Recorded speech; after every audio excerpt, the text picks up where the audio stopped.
International Southwestern Pacific, Dato Anusha Santi Rastipan. The Chairperson of the Golden Age Home Board of Trustees, Mr. Kantilal Punja. The Company's Secretary for Soroptimist International Southwest Pacific, Skaren. Partners from within government and outside of government as well. Soroptimist members for Fiji. Dr. Doughton, the President for Soroptimist, where are you? Soroptimist International Fiji. Namaste and a very good morning to you all. It's a great honor and privilege for me to be here this morning and to mark this very important event, not only for us as a ministry, but also for us as a government and as a nation. I'm sure that all of you feel the same like what I'm feeling today as we come here to witness the groundbreaking ceremony for this great partnership between government, Soroptimist International, and the Golden Age Home Trustees Board, to see the culmination of a few years of hard work, of collaboration between these partners. We're only here to do the groundbreaking. The building will start. Maybe we will not be here to see the fruits of the project that we're here to see. But this is a start. A start, a great start. And every great thing comes out of small baby steps. Today is a small baby step. Madam President of Soroptimist International Southwestern Pacific, it's indeed an honor to have you here with us to mark this event. Your strong leadership with a noble consideration to resource this project in Fiji is highly commendable. Madam President, I'm also very grateful to the hard work of Dr. Maria Doughton and the Soroptimist members from Fiji, for they played a key role in getting this project off the ground. Mr. Kantilal Punja and members of the Golden Age Home Trust, thank you so much for quickly facilitating a request from the ministry for being able to let go of a piece of the land belonging to the trustees board to get this worthy project off the ground. Thank you, sir. The Fijian government knows too well the benefit and value of partnership in addressing violence against women and girls.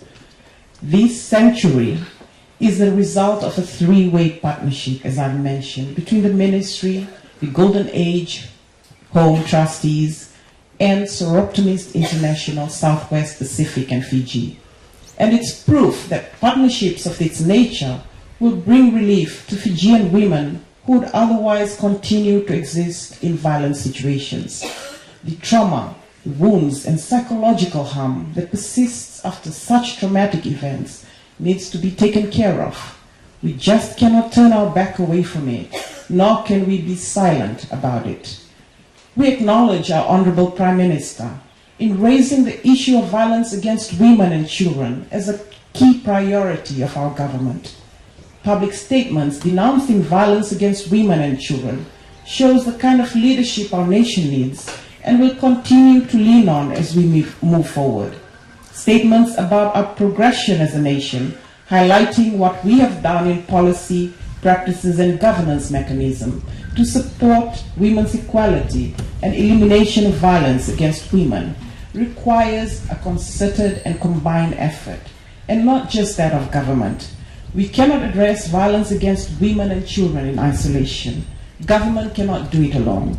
And I see some key partners in that area in this room from outside of government. And I thank you for being here today. These facilities, I'm informed, will be designed so that the management and care practices will be aligned to international best practices.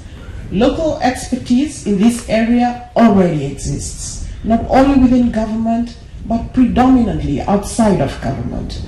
We've got the likes of Fiji Women's Crisis Center, Fiji Women's Rights Movement, we've got the Homes of Hope, we've got experts in Fiji, and we will be calling on you after this building has been constructed. We will be calling on your expertise, and also Soroptimist International Fiji. You're already experts in this field. We'll be calling on you to help us, as a government, as a nation, run this facility for all of us, and particularly those women who will be in need of these services. Many a times when domestic violence happens, victims and or survivors are left on their own to look for a place, a home for temporary shelter, either at a friend or a relative's house. They look for a place to recuperate, to find a safe space, to recollect the ordeal they faced during the acts of violence. And many a times, they remain at home and continue to suffer silently and alone. Violence against women is a symptom of gender inequality and the propagated gender stereotype in a patriarchal society like ours. Violence against women occurs as part of a constructed and socialized set of unhelpful standards that have permeated into every corner of our lives in Fiji. It's in our families, our homes, our villages, in sports, at workplaces, and even places of worship. We all know that. We get to read about it and watch it on national television, day in and day out. The remedy is for us to open our eyes and recognize this pandemic existing amongst us and to call it out when we see it. The statistics on violence against women and children in Fiji are alarming to hear. I've noted that for the past 2 years, past 1.5 years, our statistics on rape and sexual offenses in Fiji, more than 50% of the victims are children. Where are we heading as a nation? Where are we heading as a nation? When statistics speak out such devastating numbers, and when we look at the victim categorization of sexual offenses and rape in our country, it's time to do different. It's time to step up and call it out. I know that a lot of us live in communities, in villages and settlements. We do know that these things are happening. What are we doing about it? What are we doing about it? It's time to get rid of cultural and religious norms and practices that may be stopping us from calling it out. It's not only the business of a husband and wife.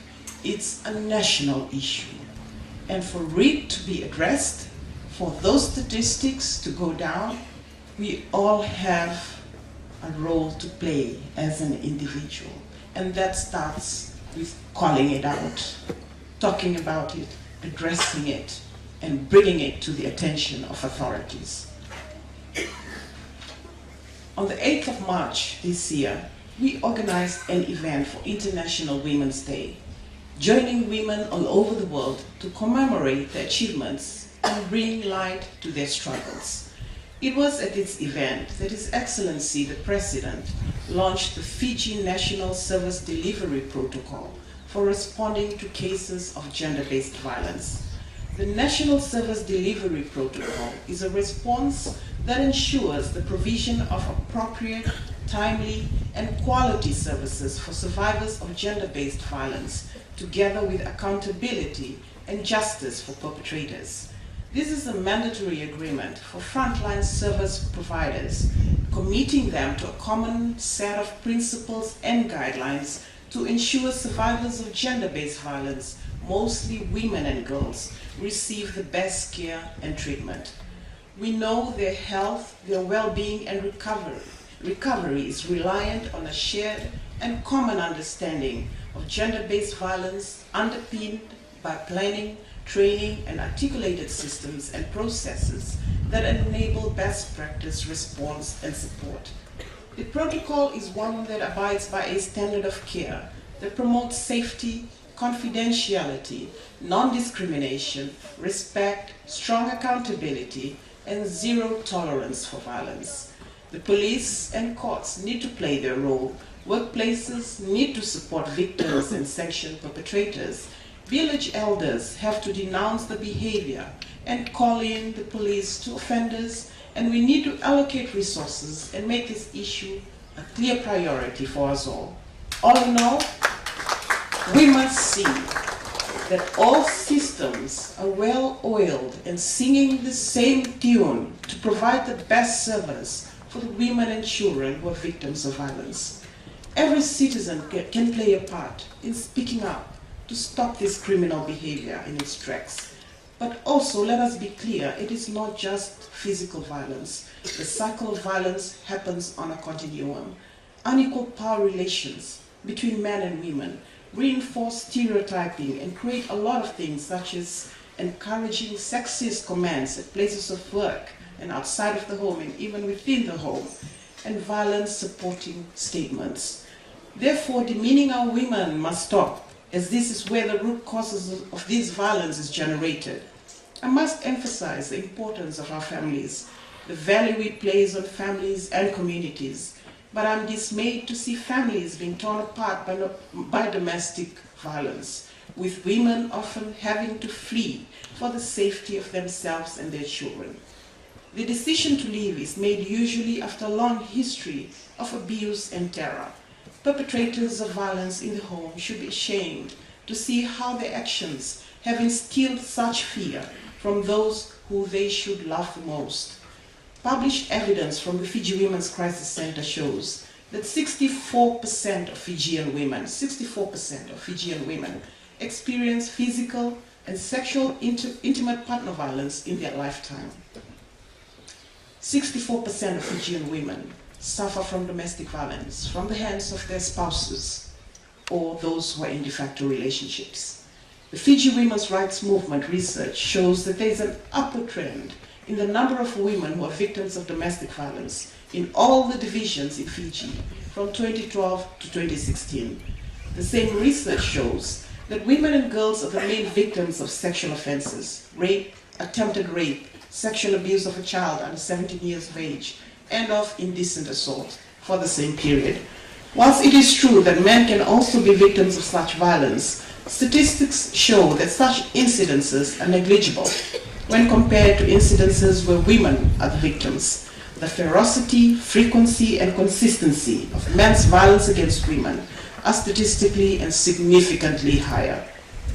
I appeal to all men to seriously think about our roles and behaviors towards women and to our families. If their culturally interpreted role leads them to be bullying and controlling of their wives and children, then it is time to talk about and rethink about these aspects of culture. A culture must never be allowed to be used as a justification and must never be used as a platform to perpetuate domestic violence in our homes. We need to take care of our traditional and cultural family values to not impact adversely on the human rights of another. Women are treated poorly in all societies around the world. It's the same story. From decision-making in the family, forums at village level, to boardrooms and leadership in government, our women are excluded, and it is to our country's detriment on so many levels. We all have to be acutely aware of these double standards and barriers for women. So let's look at this issue in greater detail and provide tangible way forward for greater participation. Ladies and gentlemen, our families are the microcosm and analogous of the broader societal standards. Men and women in Fiji cannot continue to accept men's privileges and entitlement just because they're men. Obliteration can take place, and this is where the domestic violence begins to take hold. We need to question our own definition of masculinity and what a man should be, so we can eliminate these disrespectful behaviors against women that has been ingrained in the fabric of our own society. Both men and women need to be positive role models and share equal parenting of our children in the home. Men need to share fairly their earnings, recognizing that everyone likes to make choices as to how family income is spent. We should be encouraging women, our daughters, our nieces, to take up productive and challenging paid work or education, if that is their wish, and support them in these ventures. Ladies and gentlemen, in the 2018-2019 budget, government had introduced a 5-day paternity leave for the first time. It's the first time for us as a nation. This is encouraging in recognizing the role of men in the upbringing of our children. it's another step, a baby step, towards this recognition and to the encouragement of fathers to take care of newborn babies, that it is not just mom's role to look after the baby, it is also dad's role.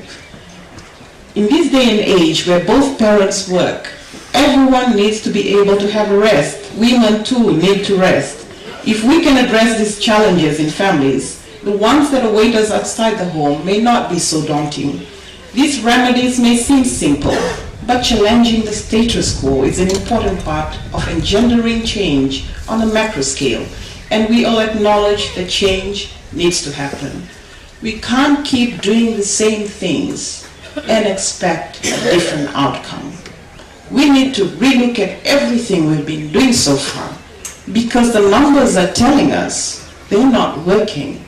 So it's time to relook at everything, and I'm talking about everything: culture, religion, family life, family values, the upbringing of our children, the raising of our boys, and what we are teaching them. What are we teaching them in schools? Because everything we've been doing so far, the statistics keep going up.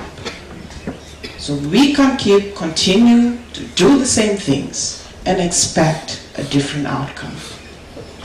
Violence and violent perpetrators are a product of rigid adherence to patriarchal interpretations resulting in gender stereotypes. We need to take a stand and rework on mechanisms that are not giving us tangible outcomes. We have failed to practice what we preach with regard to honor and respect of women. Violence destroys peace, relationships, trust, confidence, love, security, and coping mechanisms in a rapidly changing world.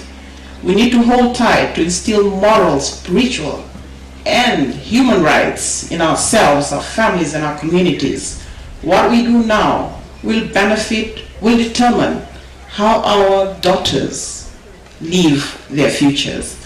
We all want our women to live a life of freedom, of choice, and achievement.